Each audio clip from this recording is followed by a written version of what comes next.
The truth के पहले episode में आप सब लोगों का स्वागत है। A series where you will notice what is happening in India and across the nations. तो आज की हमारी सीरीज का पहला एपिसोड होने वाला है सिद्धू मूसेवाला से रिलेटेड। जी हाँ, सिद्धू मूसेवाला, इनकी स्टार्टिंग से लेकर एंड तक की जर्नी और उनकी डेथ के बाद की भी जर्नी और वो जो कंट्रोवर्सी में रहे हैं उसके बारे में हम आज बात करने वाले हैं। तो शुरुआत करते हैं हम एकदम शुरू से और थोड़ी सी इनके बारे में हिस्ट्री बताते हैं। सिद्धू मूसेवाला का जन्म पंजाब के एक छोटे से गांव मूसा में हुआ था। इस वजह से उनका नाम सिद्धू मूसेवाला पड़ा है, वरना उनका असली नाम था शुभदीप सिद्धू। इनके फादर इंडियन आर्मी में एक सोल्जर थे और एक फार्मर थे, इसलिए हमने इनको देखा भी है कि आए दिन ये फार्मर्स को सपोर्ट करते रहते हैं, भले ही आउट ऑफ वे जाकर। अपनी हायर एजुकेशन के वक्त ये ब्रैम्पटन गए थे और उससे पहले ये एक सॉन्ग राइटर और एक सिंगर बन चुके थे।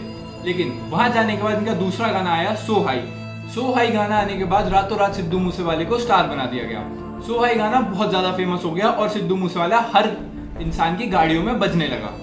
एक के बाद एक गाने आते गए और वो हिट होते गए और वो पंजाब के हिप हॉप कल्चर को वर्ल्ड तक लेके गए।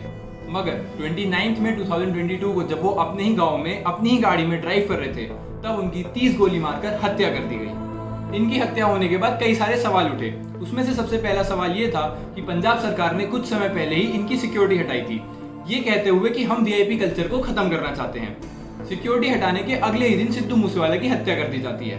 तो इसमें सबसे पहला सवाल पंजाब सरकार से ये पूछा जाता है कि इतनी कॉन्फिडेंशियल डिटेल को उन्होंने क्यों लीक आउट करने दिया, क्यों उन्होंने बाहर ये बात निकाली कि सिद्धू मूसेवाला की सिक्योरिटी हटा दी गई है, वो भी ऐसे इंसान की जिसको आए दिन डेथ थ्रेट्स आते रहते हैं। फिर कुछ दिन बाद जब पुलिस ने इन्वेस्टिगेशन करी तो एक नाम सामने आया, बिश्नोई गैंग का। ये वही बिश्नोई गैंग है जिसने कुछ समय पहले सलमान खान तक को मारने की धमकी दी थी। बिश्नोई गैंग का ये कहना था कि उन्होंने सिद्धू मूसेवाला की हत्या इसलिए करी क्योंकि सिद्धू मूसेवाला का हाथ था अकाली दल स्टूडेंट लीडर विक्की मिट्टू खेड़ा की हत्या में।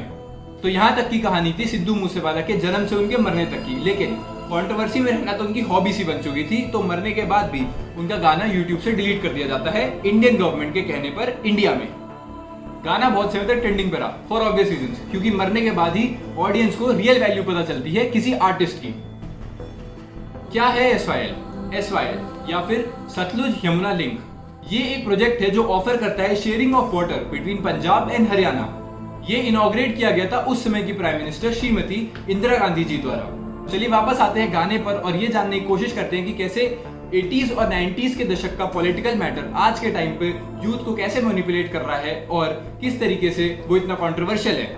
गाने के आते ही इसमें दो पक्ष बढ़ चुके हैं। एक पक्ष ये कहता है कि इस गाने के जो लिरिक्स हैं और जो विजुअल्स हैं वो काफी ज्यादा डिस्टर्बिंग है और वो वॉयलेंस को ग्लोरीफाई करते हैं। एक तरफ तो लोगों का यहाँ तक कहना है कि इस गाने में लिए हुए नाम उन लोगों को सपोर्ट करते हैं या उन लोगों का नाम लिया गया है इसमें जो उस टाइम पे खालिस्तान को सपोर्ट करते थे, जिसकी वजह से यूथ गलत राह पर जा रहा है और वो मैनिपुलेट हो सकता है।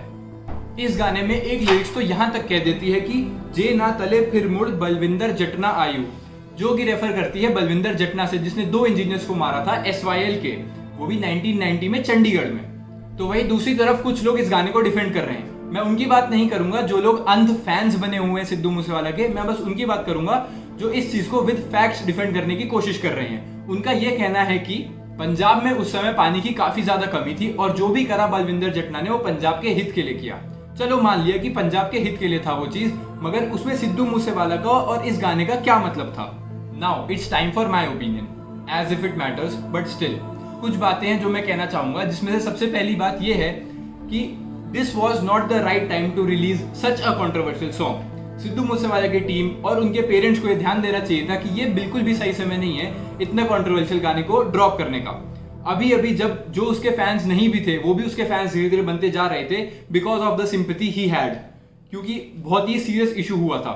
मगर उसके बाद ऐसा गाना ड्रॉप कर देना बहुत ही गलत समय था। दूसरी बात, सिद्धू मूसेवाला ने जो इस गाने में लिरिक्स यूज करी है वो मेरे ओपिनियन में बिल्कुल गलत है। हम एक डेमोक्रेटिक कंट्री में रहते हैं और उस टाइम पे भी हम डेमोक्रेटिक थे। तो अगर कोई गवर्नमेंट डिसाइड करती है कि हमें अपने देश में किसी स्टेट से किसी स्टेट में पानी भेजना है, तो we are no one to be a barrier between them. हम डेमोक्रेटिक कंट्री है तो हमारे पास कुछ राइट्स हैं, जैसे कि हम प्रोटेस्ट कर सकते हैं। हम उसके अगेंस्ट, अगर हमें वो चीज नहीं पसंद है तो हम प्रोटेस्ट कर सकते हैं, मगर प्रोटेस्ट करने का ये मतलब नहीं है कि हम वॉयलेंट हो जाएं। अगर पंजाब की जनता उस पैक्ट से खुश नहीं थी और चाहती थी कि वो पैक्ट ना हो फॉलो, तो वो प्रोटेस्ट कर सकती थी, मगर उनका ये हक नहीं था कि वो वॉयलेंट हो जाए। और इस समय पे उस चीज को ग्लोरीफाई करना या उस इंसान को ग्लोरीफाई करना जिसने उस समय पे सरकार के अगेंस्ट वॉयलेंस करी थी, उसको आज ग्लोरीफाई करना इज नॉट कूल। तो मेरे मानने में सिद्धू मूसेवाला की ये आज की लिरिक्स उतनी ही गलत हैं जितनी की उस समय पे वो इंसान था जिसने सरकार के अगेंस्ट जाके 2 इंजीनियर्स को मारा था बिकॉज ऑफ SYL। ये था मेरा ओपिनियन। अगर आपका कोई और ओपिनियन तो आप कमेंट बॉक्स में बता सकते हैं। मेरी सिद्धू मूसेवाला को लेकर कोई पर्सनल हेट नहीं है और मेरे ओपिनियन में जो गलत है वो गलत है और वही द ट्रुथ है। तो बस आज का वीडियो हम यहीं पे खत्म करते हैं। इस चैनल को सब्सक्राइब जरूर करिएगा और वीडियो को देखते रहिएगा, और अगर आपको पसंद आई तो अपने दोस्तों में शेयर जरूर करिएगा। Bye bye.